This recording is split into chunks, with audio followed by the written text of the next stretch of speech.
Hello everyone, welcome back. हमने जैसे कि मैं ADHD के बारे में पढ़ रहे थे। ADHD का कुछ हमने सेशन कवर कर लिया था, जैसे कि ADHD के सब टाइप्स, ठीक है, सिम्टम्स, हाइपर एक्टिविटी और इनअटेंशन के जो हमने सिम्टम्स डिस्कस कर लिए थे, हिस्ट्री हमने पढ़ ली है, ठीक है। तो ADHD का हमने ओवरऑल कुछ पार्ट कवर कर लिया है। ओके, ADHD की फुल फॉर्म हमने पढ़ ली है, जैसे attention deficit hyper activity disorder, उसका मीनिंग क्या होता है, बच्चे कैसे बिहेव करते हैं, वो सब कुछ हम अभी लास्ट सेशन में अपना कवर कर चुके हैं। जिनको भी वो लास्ट सेशन देखना होगा वो आई बटन में क्लिक कर सकते हैं, मैं यहाँ पर मेंशन कर दूंगी, ठीक है। आप वहाँ से डायरेक्टली इस वीडियो को वॉच कर सकते हैं। चलिए, तो आज का हम अपना सेशन अब स्टार्ट करते हैं, ठीक है। तो जैसे कि मैं बता रही हूँ कि यहाँ तक हम पढ़ चुके हैं, अब नेक्स्ट रहेगा जेंडर एंड एज, ठीक है। नेक्स्ट हेडिंग आप डाल सकते हैं gender and age, gender and age, ठीक है। देखिए, जेंडर की बात करी जाए ना, तो जब रिसर्च हुई, स्टडी हुई, तो देखा गया जो द नंबर ऑफ बॉयज थे, ठीक है, जिनको ADHD पाया गया, वो ट्वाइस थे as compare to number of girls. मतलब बॉयज में ADHD ज्यादा पाया गया एज कंपेयर टू गर्ल्स, ठीक है। उसमें क्या था, ट्वाइस था, just twice, double the amount था बॉयज में ADHD, ठीक है, as compare to girls. Twice या 2 टाइम्स बॉयज वर या are more prone to ADHD as compared to girls, ठीक है। गर्ल्स के कंपैरिजन में बॉयज में ADHD ज्यादा देखा गया, कि बॉयज को ज्यादा ADHD हो रहा है, मतलब जस्ट डबल, ट्वाइस, ठीक है। और ये भी देखा गया रिसर्च में, जैसे मैं आपको बता रही हूँ ना कि ADHD के सब टाइप्स होते हैं, 3 सब टाइप्स मैंने आपको बताए। तो उसमें से जो बॉयज में सब टाइप देखा गया है, वो सब टाइप देखा गया है सब टाइप 2, ठीक है, टाइप 2, सब टाइप 2 देखा गया। कौन सा वाला, ये वाला, ठीक है, हाइपर एक्टिविटी वाला, जिसमें बच्चा रेस्टलेसनेस शो करता है, बहुत ज़्यादा एक्टिव होता है, ठीक है, इम्पल्सिव होता है, कॉन्स्टेंट इन मोशन होता है। तो हाइपर एक्टिविटी वाला जो सब टाइप है वो बॉयज़ में ज़्यादा देखा गया, एंड जब गर्ल्स में देखा गया, ठीक है। और गर्ल्स में कौन सा सब टाइप देखा गया, गर्ल्स में सब टाइप 1, ठीक है। सब type 1 was more found in girls में सब टाइप 1 जो है वो ज्यादा मिला है, और बॉयज में सब टाइप 2 ज्यादा मिला है, ठीक है। चलिए, अब हम बच्चों की बात कर लेते हैं। किड्स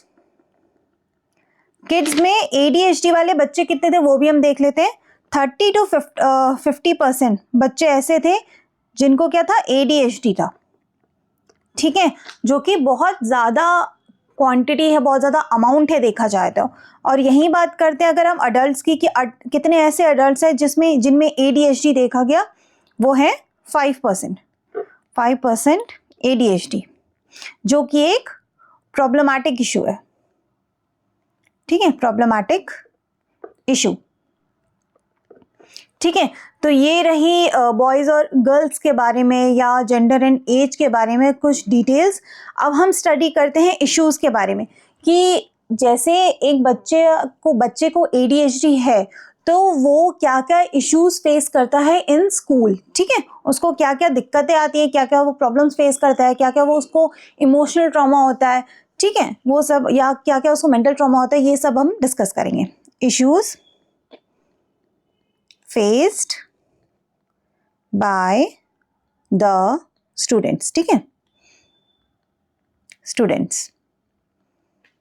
देखिए, सबसे पहले तो जैसे कि आपको पता है, बच्चा को ADHD अगर है, वो बहुत या तो हाइपर एक्टिव होगा, या फिर उसका बहुत कम अटेंशन स्पैन होगा, जिसकी वजह से ना वो अजीब तरीके का बिहेवियर शो करेगा, ठीक है। उसको बिहेवियरल इश्यूज बहुत ज़्यादा होंगे, जिसकी वजह से वो क्या फेस करेगा, पीयर रिजेक्शन बहुत ज़्यादा फेस करेगा। मतलब उसके फ्रेंड्स उसके साथ बैठना नहीं चाहेंगे, उसको अवॉइड करेंगे, है ना। उसके जो फ्रेंड्स हो गए, उसके आसपास के जो बच्चे हैं वो हो गए, वो उसको रिजेक्ट करेंगे, तो वो कहीं ना कहीं पीयर रिजेक्शन फेस करेगा, जिसकी वजह से सबसे पहले उसका जो डोमेन इफेक्ट होगा वो होगा उसका सोशल इंटरैक्शन, ठीक है। क्योंकि वो बच्चा सोशली इंटरैक्ट नहीं कर पाएगा, तो उसका सोशल इंटरैक्शन बहुत ज़्यादा इफेक्टेड रहेगा। तो सोशल स्किल्स जो रहेगी उसकी, social skills are social skill are problematic, ठीक है, प्रॉब्लमैटिक रहेगी उसकी, ठीक है, उसकी सोशल स्किल क्या रहेगी, अफेक्टेड रहेगी, प्रॉब्लमैटिक या अफेक्टेड। दूसरा वो पीयर रिजेक्शन फेस करेंगे, ठीक है, पीयर रिजेक्शन, और इसी की वजह से उसकी क्या है, सोशल स्किल बहुत ज़्यादा इफेक्टेड है, ठीक है। तीसरा उसका जो लैंग्वेज प्रोसेसिंग इश्यूज होगा, लैंग्वेज प्रोसेसिंग इश्यूज, मतलब वो क्या बताया, उसको क्या समझाया, उसको समझ नहीं आएगा, क्योंकि या तो देखो वो इनअटेंशन, बहुत कम अटेंशन स्पैन है, ठीक है, तो डे ड्रीमिंग करेगा, खो जाएगा, बहुत मतलब लिमिटेड टाइम का, मतलब बहुत ही कम टाइम का उसका आप पे ध्यान होगा, बहुत जल्दी उसका ध्यान भटक जाएगा, भूल जाएगा, तो उसको लैंग्वेज प्रोसेसिंग इश्यूज भी कहीं ना कहीं फेस करने पड़ेंगे, ठीक है। अब उसको ड्रिफ्टिंग, एक चीज़ और रहेगी, drifting in communication, drifting in communication, ठीक है, कम्युनिकेशन में बहुत ज़्यादा वो ड्रिफ्ट करेगा, उसको देखिए उसकी सोशल स्किल्स इंपैक्ट हो रही है, यानी कहीं ना कहीं उसका कम्युनिकेशन एस्पेक्ट भी इंपैक्ट हो रहा है, तो इसलिए वो कम्युनिकेशन में भी ड्रिफ्ट करेगा, ठीक है। और इसके बाद एक बहुत इंपॉर्टेंट एस्पेक्ट जो उसका अफेक्ट होगा वो है उसका इमोशनल, ठीक है, emotional development, a very important aspect is related to social skill, ठीक है, बहुत ही मतलब इंपॉर्टेंट एस्पेक्ट है जो सोशल स्किल से रिलेट करता है, वो क्या है, विच इज इमोशनल डेवलपमेंट, ठीक है, इमोशनल डेवलपमेंट। अब इमोशनल डेवलपमेंट में यहाँ पर क्या डिनोट कर रहा है, एंगर मैनेजमेंट, ठीक है, एंगर मैनेजमेंट, मतलब गुस्से को ना मैनेज नहीं कर पाते, इनका मतलब गुस्सा भी बहुत ज़्यादा एक्सट्रीम चला जाता है, जैसे आपको अगर कभी गुस्सा आए ना तो आप एकदम लाइक कुछ टाइम सोचते हैं, देन शांत हो जाते हैं, है ना, या फिर थोड़ा आप सिचुएशन को अवॉइड करते हैं, ये तो करते हैं, बट इनका ना जो एंगर मैनेजमेंट है वो बिल्कुल बहुत ज़्यादा वीक रहता है, बिकॉज ना ये जैसे कि मैंने आपको बताया क्या होते हैं, इम्पल्सिव होते हैं, दे आर इम्पल्सिव, मतलब जो दिमाग में आया वो तुरंत कर दिया, जो मन में आया वो तुरंत बोल दिया, मतलब बिल्कुल नहीं सोचते, they don't think for even a single second, तो इसलिए ये ना अपने गुस्से को मैनेज नहीं कर पाते, और इसकी वजह से बिकॉज वो उनको गुस्सा बहुत ज़्यादा आता है, जिसकी वजह से क्या होता है, पीयर रिजेक्शन बहुत ही ज़्यादा बढ़ जाता है, मतलब बच्चे ना इनको बहुत ज़्यादा अवॉइड करते कि यार ये तो बहुत गुस्सा आता है, इसको बहुत अग्रेसिव है, तो बच्चे से क्या करते हैं, वो जो उसके आसपास की जो उसका सर्कल है, उसका जो ग्रुप है, वो उसको रिजेक्ट करने लग जाता है, ठीक है, और इसी की वजह से वो क्या फेस करते हैं, इमोशनल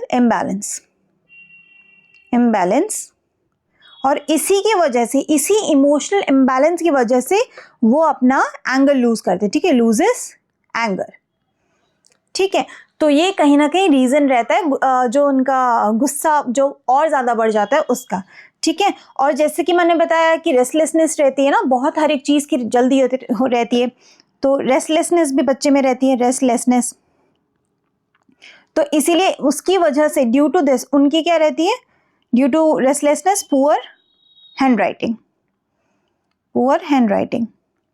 वाई, बिकॉज जो उनके दिमाग में चल रहा है, जो वो बहुत मतलब लाइक जो उनके दिमाग में थॉट्स आ रहे हैं, आंसर्स आ रहे हैं, वो लिख रहे हैं, बट जितनी तेज से दिमाग में आ रहे हैं ना, क्योंकि इम्पल्स से वो बहुत तेज आ रहे हैं, तो उतनी स्पीड से ना वो लिख नहीं पा रहे हैं, है ना, तो जिसकी वजह से उनकी ना बहुत पुअर हैंडराइटिंग हो जाती है, कि मतलब टीचर को ना समझ ही नहीं आती वो हैंडराइटिंग, ठीक है। और मतलब ये ना कंप्लीट एक सर्कल टाइप है, कैसे, जैसे पुअर हैंडराइटिंग होगी तो टीचर विल नॉट अंडरस्टैंड, है ना, टीचर विल नॉट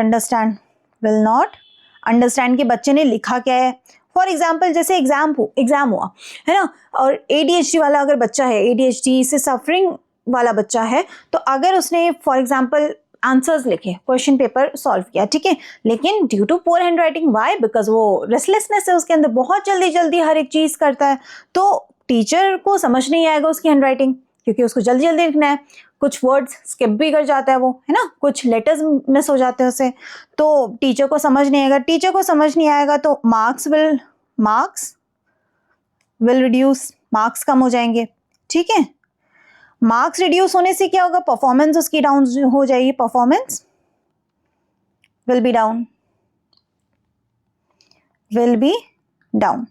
ठीक है, परफॉर्मेंस गिरेगी, और परफॉर्मेंस गिरने से क्या हो रहा है, उसका इमोशनल इम्बैलेंस हो रहा है, या वो इमोशनल डिस्ट्रेस हो रहा है, उसको डिस्ट्रेस, है ना। तो ऐसा होते होते देखा जाए तो मतलब प्रॉब्लम ना बढ़ते जा रही है उसकी, साइकिल में मतलब कोई सोल्यूशन नहीं मिल रहा, एक साइकिल में चलते जा रही, continue, there is no solution. तो बच्चा ना बहुत ज़्यादा परेशान हो जाता है, उसको एंगर अपना मैनेज करना नहीं आता, ऑलरेडी वो उसको कुछ चीज़ें हैं जिससे वो सफ़र कर रहा है, जो वो परेशान है, जिस वजह से वो चीज़ें नहीं हैंडल कर पा रहा। और स्कूल में जब उसको ऐसी ऐसी चीज़ें फेस करनी पड़ती है ना, जैसे पीयर रिजेक्शन, देन टीचर की डांट, ठीक है, तो वो उसको बहुत ज़्यादा ट्रॉमा होने लगता है, इमोशनल और मेंटल दोनों।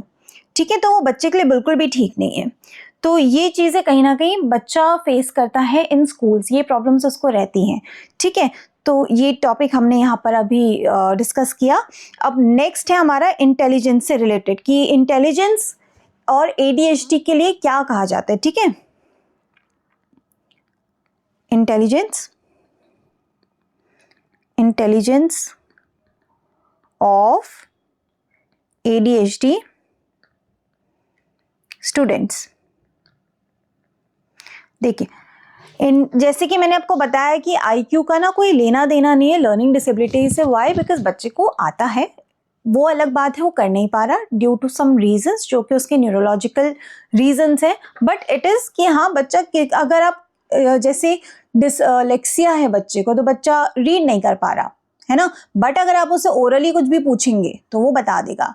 डिस्ग्राफिया, लिख नहीं पा रहा, तो अगर आप उससे कम्युनिकेट वैसे करेंगे तो वो बता देगा, है ना। उसको मतलब कोई ना कोई ऑल्टरनेट ऑप्शन होता है जिसमें बच्चा बहुत अच्छा कर जाता है। ठीक है, तो वो ऑल्टरनेट ऑप्शन देखना बहुत ज़्यादा ज़रूरी है कि क्या उसके लिए सबसे बेस्ट रहेगा, जिसमें उसकी स्कूल परफॉर्मेंस भी दिखे कि हाँ ही इज़ परफॉर्मिंग, बिकॉज उसमें और कोई प्रॉब्लम नहीं है। बट जब बात आती है ADHD स्टूडेंट्स की, और ADHD स्टूडेंट्स में, attention deficit hyper activity disorder वाले बच्चों में, तो पहले की रिसर्चर्स में क्या हुआ, जब इनका IQ टेस्ट किया गया तो इनका ना IQ जो स्कोर आया वो कम आया। तो माना गया कि हो सकता है, एज्यूम करा गया कि मतलब वो मेंटल रिटार्डेशन भी फेस कर रहे हो। पहले के टाइम पे माना गया जब उनका IQ स्कोर लो आया। ठीक है, मतलब कि ब्रेन ना अच्छे से सोच नहीं पा रहा। बट ठीक है, जब बाद में दोबारा रिसर्च करी गई तो देन उसके कॉजेज जो पता लगाए, तो निकल के आया कि बच्चा इसीलिए नहीं कर, उसका IQ लो आ रहा है बिकॉज वो उसको आता नहीं है। This is not the reason. एक होता है कि बिल्कुल उसको कर ही नहीं पा रहा, वो नहीं कर पा रहा, या तो भूल जा रहा है ना, या काम आधा छोड़ दे रहा है, या उसका ध्यान भटक जा रहा है, ये रीज़न है। इट इज़ नॉट कि वो उसको आता ही नहीं है या समझ ही नहीं पा रहा या उसका ब्रेन वर्क नहीं कर रहा, भाई वो सब समझ रहा है।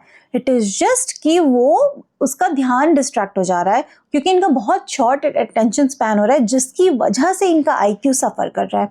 ठीक है, तो ये निकल के जब आया ना, तब रिसर्चर्स ने माना कि नहीं, ADHD और मेंटल रिटार्डेशन बहुत डिफरेंट टर्म्स है। ADHD वाला जो बच्चा है उसको हम मेंटली रिटार्डेड नहीं बोल सकते। ठीक है, तो ये निकल के आया है रिसर्च में। और ये भी देखा गया रिसर्च में कि जैसे कि मैंने आपको बताया कि उसका ना बहुत शॉर्ट अटेंशन स्पैन है, जैसे मैंने लास्ट सेशन में आपको बताया था कि उसका बहुत शॉर्ट अटेंशन स्पैन है, जिसको ADHD है उसको। बट अगर उसका किसी चीज़ में बहुत ज़्यादा इंटरेस्ट है तो उसको अगर वो चीज़ कराई जाए तो वो बहुत ज़्यादा फोकस से करता है, हाइपर फोकस्ड होता है, as discussed in last session. तो जब उसको बताया गया, देखा गया कि बच्चा को अगर कोई काम ऐसा करे जिसमें उसका इंटरेस्ट है तो वो बहुत ज़्यादा फोकस से करता है, हाइपर फोकस से करता है। ठीक है, हाइपर फोकस्ड। तो इसका मतलब ये है कि उनका IQ कम नहीं है, it is not low, but it due to some reason, क्योंकि डिस्ट्रैक्ट हो जा रहे हैं, ध्यान भटक जा रहा है, भूल जा रहे हैं, ठीक है, लैक ऑफ कंसंट्रेशन हो रहा है, उसकी वजह से उनका IQ स्कोर कम आ रहा है। तो मेंटल रिटार्डेशन उसका रीज़न नहीं है। ठीक है, तो इसमें से ये निकल के रिसर्च में, अगर इनको कुछ ऐसा कराया जाए जिसमें बच्चा बहुत ज़्यादा इंटरेस्टेड है तो वो बहुत लाइफ में अच्छा और आगे बढ़ सकता है। ठीक है, एक ऐसे इंसान हैं जो मैं आपको अगेन लास्ट सेशन के हमारे लास्ट में बताऊंगी, जो जिनको ADHD है एंड स्टिल उन्होंने लाइफ में बहुत एक्सेल किया है। ठीक है, तो अभी हमने जैसे ये डिस्कस कर लिया कि इंटेलिजेंस और ADHD स्टूडेंट्स के लिए क्या कहा जाता है। अब है हमारा कॉजेज ऑफ ADHD, जैसे हम हर एक डिसेबिलिटी के बारे में पढ़ रहे हैं कि उनके क्या कॉजेज हैं। ठीक है, कॉजेज सबसे पहला तो जैसे कि हर एक में सेम है, interaction of heredity and environment. ठीक है, interaction of heredity and environment, पहले तो यही होता है। ठीक है, दूसरा है जैसे कि हेरिडिटी में अगर बात करी जाए तो पेरेंट्स, तो एक रिसर्च में ये भी निकल के आया, अगर 100 बच्चों को ADHD है, ठीक है, 100 बच्चों को अगर ADHD है तो उन 100 बच्चों में से 70% ऐसे पेरेंट्स थे जिनको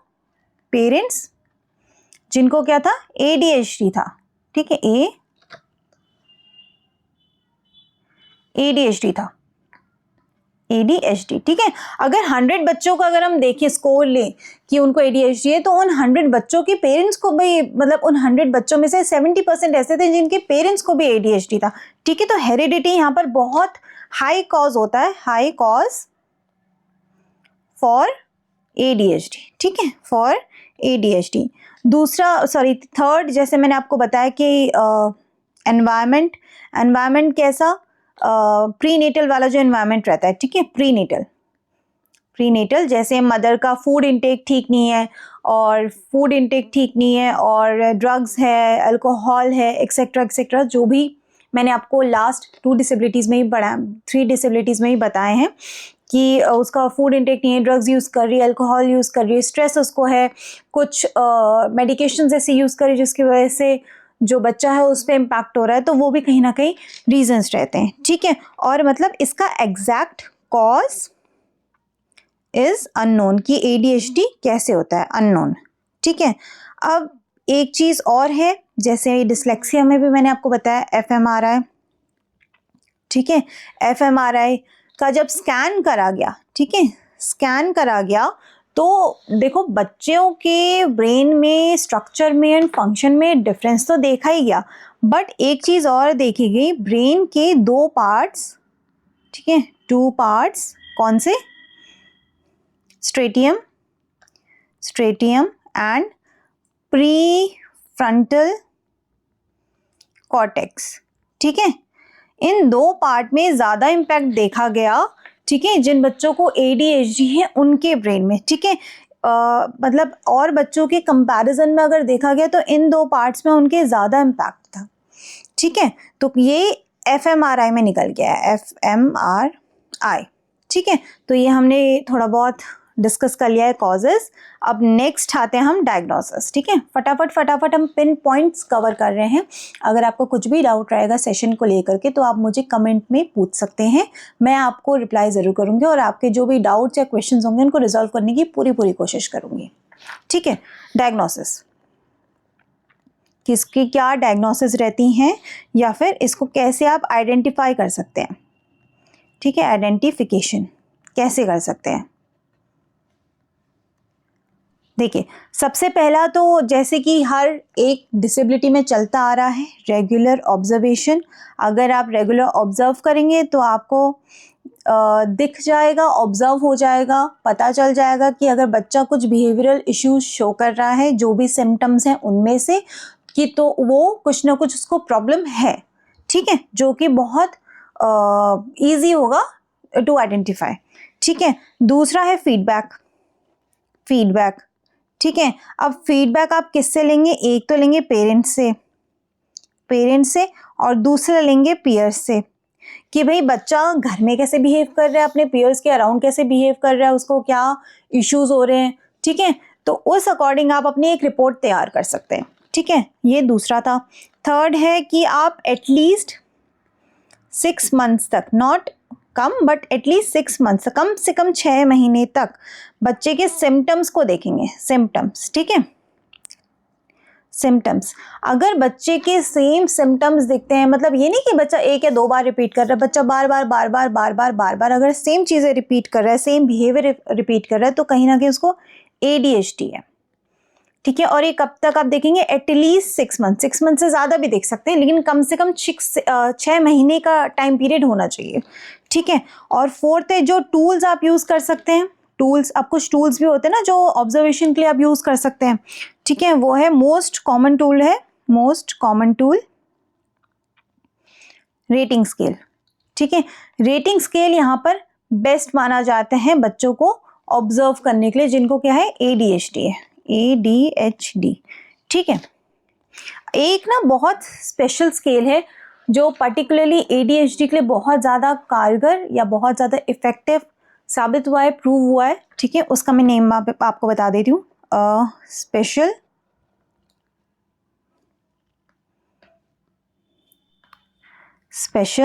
स्केल, ठीक है, या रेटिंग स्केल भी आप उसको कह सकते हैं, है वो रेटिंग स्केल ही, ठीक है। और उसका नाम भी बहुत बहुत फेमस है, हो सकता है आप में से कई लोगों ने उसको सुना भी हो, वैंडरबिल्ट ADHD रेटिंग स्केल, ठीक है। इसका बहुत अच्छे से यूज करा जाता है किस चीज में, फॉर आइडेंटिफिकेशन ऑफ ADHD, ठीक है, ADHD आइडेंटिफिकेशन, ठीक है। हमने अब जैसे कॉजेस पढ़ लिए, ठीक है, और हमने थोड़ा बहुत इसका डायग्नोसिस और आइडेंटिफिकेशन रीड कर लिया है। अब आते हैं हम नेक्स्ट ट्रीटमेंट पे कि इसका ट्रीटमेंट क्या है, ठीक है। देखिए ये ना बहुत इजीली ट्रीट नहीं होते, नॉट वेरी इजी ट्रीटमेंट, बहुत इजी नहीं है इनको ट्रीट करना, ठीक है। तो जो सबसे इफेक्टिव साबित हुआ है या दिखा है वो है काउंसलिंग एंड मेडिटेशन, ठीक है, काउंसलिंग एंड मेडिटेशन, क्योंकि देखिए बच्चा ना बहुत ज़्यादा हाइपर एक्टिव है, तो कहीं ना कहीं मेडिटेशन उसको बहुत ज़्यादा हेल्प करता है शांत होने में, काम होने में, सेल्फ कंट्रोल पाने में उसके लिए बहुत ज़्यादा हेल्पफुल है, ठीक है। लेकिन ये काउंसलिंग और मेडिटेशन वहाँ पर की जाती है जहाँ पर ना बच्चा शांत हो और बहुत ज़्यादा एग्रेसिव ना हो, डेंजरस ना हो, वहाँ पर ये चीज़ें करी जाती हैं, ठीक है। इन बच्चों का ना अटेंशन स्पैन बहुत ही कम होता है, जैसे हम अपने फर्स्ट सेशन से सब कुछ पढ़ते आ रहे हैं, ठीक है, बहुत शॉर्ट अटेंशन स्पैन इनका होता है, तो उसको इंक्रीज करना बहुत ज़्यादा ज़रूरी हो जाता है to make them little better and to guide them और be them a little better. तो उसके लिए ना थेरेपी बहुत ज़्यादा इंपॉर्टेंट हो जाती है, थेरेपी। अब इस थेरेपी में क्या होता है कि स्टॉप वॉच लेकर के ना बच्चे को कुछ भी एक एक्सरसाइज या कुछ काम दे दिया जो, अगेन बहुत इंपॉर्टेंट बात मैं बोल रही हूँ, जो उसके इंटरेस्ट से रिलेटेड है। ऐसा नहीं उसको कुछ भी दे दो, बिकॉज वो नहीं करेगा, उसका बहुत शॉर्ट अटेंशन स्पैन है, तो वो छोड़ देगा, भूल जाएगा। तो उसको ऐसा कुछ एक काम देना है जिसमें उसका इंटरेस्ट हो, ठीक है। तो स्टॉप वॉच लेकर के एक स्पेशल एजुकेटर बैठेगा एंड देन वॉच करेगा कि वो उस काम को कितनी देर तक कर पा रहा है।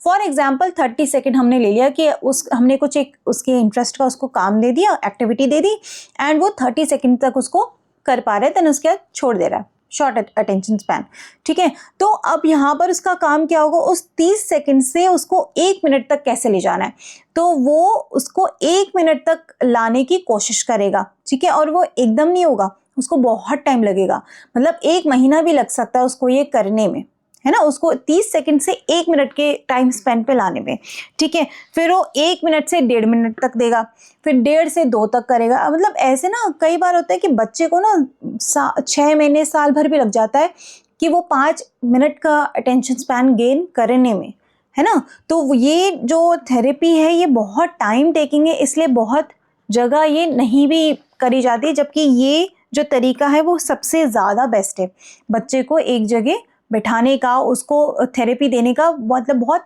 इफ़ेक्टिव साबित हुआ है।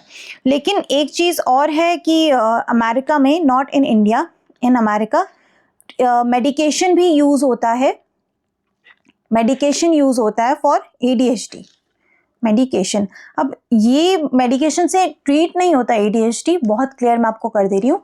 इससे क्या होता है ना, बच्चा ना उसका स्टिमुलस वो कम कर देता है, वो मतलब बच्चा ना एकदम शांत गुमसुम सा हो जाता है।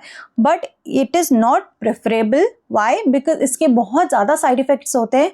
ठीक है, इसमें से 2 मेडिकेशन के नाम मैं आपको बता देती हूँ कौन कौन से हैं। पहला है एडेरल, ठीक है, और दूसरा है रिटालिन। ठीक है, इसमें से जो रिटालिन है इसके सबसे ज़्यादा साइड इफ़ेक्ट्स देखे गए हैं। ठीक है, और ये दोनों क्या है, एंटी स्टिमुलेंट है। एंटी स्टिमुलेंट मतलब बच्चे की ना एक्टिविटी बहुत ज़्यादा डिक्रीज कर देते हैं और बहुत ज़्यादा उसको गुमसुम सा बना देते हैं। तो लेकिन ना ये बहुत ज़्यादा इफेक्टिव साबित क्यों नहीं हुआ है और इसको कंसिडर मैं बोलती हूँ कि क्यों नहीं करना चाहिए। वाई? बिकॉज ये ना बच्चे को मेडिकेशन में डिपेंडेंट बहुत ज़्यादा बना देगा, और जैसे मैंने आपको बताया बहुत ज़्यादा इसके एक्सट्रीम साइड इफेक्ट्स है, तो it is not good for the child. तो सबसे जो बेस्ट मेथड मैं आपको बोलूँगी वो क्या है, थेरेपी है।